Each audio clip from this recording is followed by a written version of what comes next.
Hello, mahal. Ano? Hindi, okay lang ako. Ayos lang ako. Mabuti naman kung ganun. Wrong timing yata yung tawag ko kanina. Mahal, sure na ba yung extension mo dyan? Nakausap ko kasi si Lorna para dun sa pag-arkila ng kotse nila para pagsundo sa'yo sa airport. Excited na nga yung mga anak mo sa pag-uwi mo.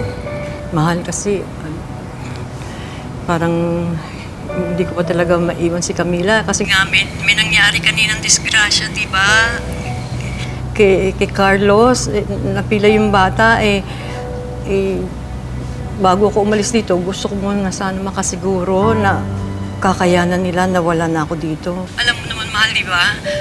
Itong si Camila, parang anak ko na rin halos sa akin na siya lumaki.